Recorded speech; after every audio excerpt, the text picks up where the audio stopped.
Salam sejahtera bagi kita semua. Di sini saya akan memperkenalkan nama saya. Nama saya Yulia Justina Sanoi, jurusan Manajemen, kelas AB Ekstensi. Mata kuliah yang saya bawakan adalah Teori Pengambilan Keputusan. Dosen pengajar Bapak Mike Stevenso Tokoro. Langsung saja kita ke materinya. Materi pertama, pengertian Return on Investment atau yang disingkat ROI.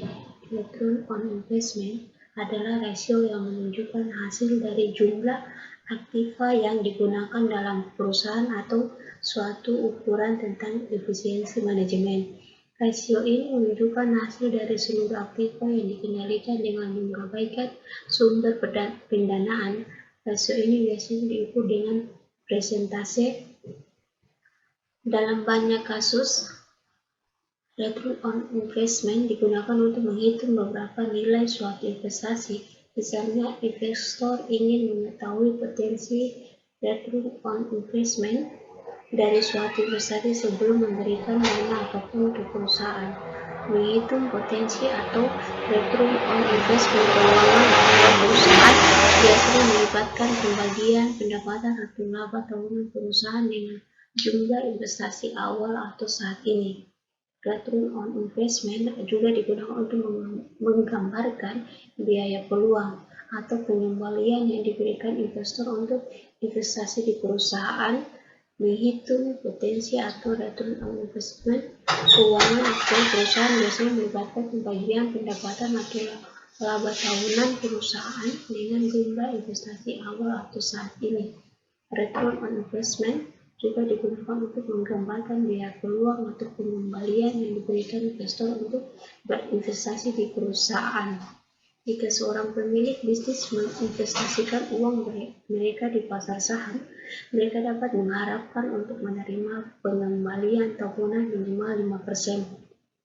Dengan menginvestasikan uang yang sama di sebuah perusahaan, pemilik akan mengharapkan untuk melihat return on investment yang serupa. Jika tidak lebih tinggi untuk uang mereka, perusahaan bahkan menggunakan return on investment untuk mengukur keberhasilan proyek tertentu. Jika pemilik bisnis menginvestasikan uang dalam kampanye iklan, mereka akan menganalisis penjualan yang dihasilkan oleh iklan dan menggunakan informasi tersebut untuk menentukan Return on Investment. Jika uang yang dihasilkan melebihi jumlah yang dibelanjakan, maka bisnis dapat menganggapnya sebagai Return on Investment yang dapat diterima. Saat menghitung Return on Investment tahunan, Anda mencari laba atas investasi tahunan rata-rata yang diperoleh selama periode investasi ini. Menunjukkan kepada Anda seberapa menguntungkan usaha itu, yang sangat membantu karena Return on Investment tidak termasuk periode holding investasi dalam formulanya.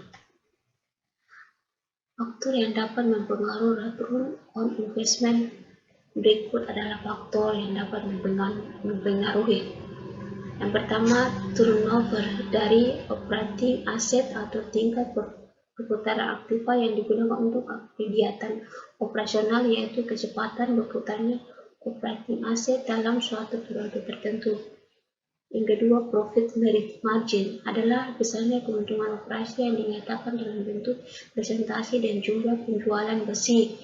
Profit margin dapat mengukur tingkat keuntungan perusahaan dan dihubungkan dengan penjualnya.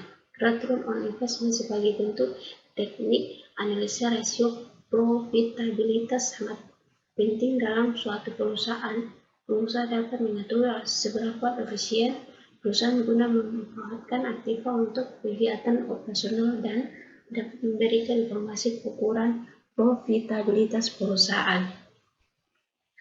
Manfaat atau kegunaan analisis Return on Investment.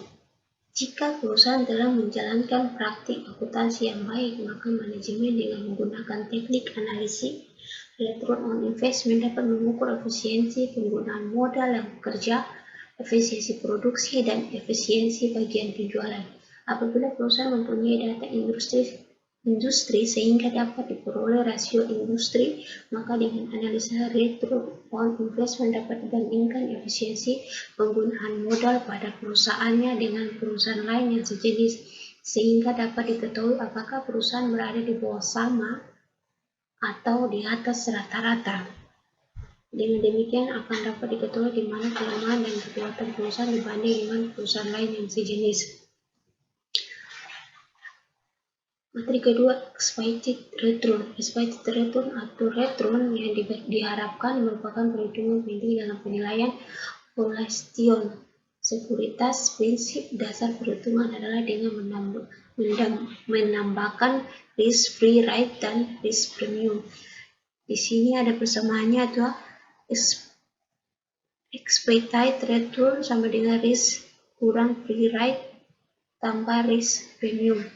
Persamaan tersebut bermakna bahwa return yang diharapkan dari suatu cash flow terdiri dari dua komponen. Pertama yaitu risk free rate yang menunjukkan tingkat bunga sekuritas yang memiliki rasio paling rendah, seperti tingkat bunga deposito atau obligasi pemerintah. Risk free rate sendiri terdiri dari dua sub komponen, yaitu inflasi yang diperkirakan dan tingkat return atas sekuritas bebas risiko. Komponen kedua dalam expected return adalah risk premium, yaitu tingkat risiko suatu investasi yang diperkirakan menurut Weigen. Risk premium berbeda untuk setiap jenis aset. Risk premium bisa semakin besar jika investor menjadi semakin pesimis atas pilihan investasinya. Sebaliknya, risk premium bisa semakin kecil jika kepercayaannya investor terhadap bisnis yang bertumbuh dan investor dapat mengenali adanya momentum yang tepat atas keputusan investasinya. Persamaan tersebut di atas juga menunjukkan bahwa jika risiko yang diperkirakan atas suatu aset price meningkat, maka harga aset harus merefleksikan risiko premium yang lebih tinggi. Jika seorang investor berinvestasi pada aset yang mengandung risiko yang lebih tinggi, maka tingkat return yang diharapkan harus sudah memperhitungkan tingkat kompensasi yang lebih tinggi, karena investor tersebut mau menanggung risiko tinggi. Di sisi lain, harga aset yang memiliki risiko tinggi tersebut umumnya lebih rendah secara relatif terhadap nilai cash flow yang diharapkan dari pengelolaan aset tersebut.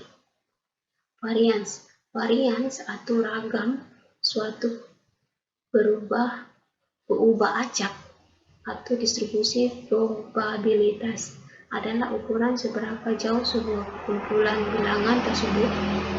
Varians nol mengindikasikan bahwa semua nilai sama. Varians selalu bernilai nol negatif. Varians sekalian mengindikasikan bahwa titik data cenderung sangat dekat dengan nilai rata, nilai ekspektasi, dan antara satu sama lainnya. Sementara varians yang tinggi mengindikasikan bahwa titik data sangat tersebar di sekitar rata dan dari satu sama lainnya. Pengukuran yang sama, yaitu akar kuadrat dari varians tersebut, juga simpangan baku. Simpangan baku memiliki dimensi dan data yang sama, oleh karena itu bisa dibandingkan dengan divisi dari rata. Sekian presentasi saya pada hari ini. Terima kasih.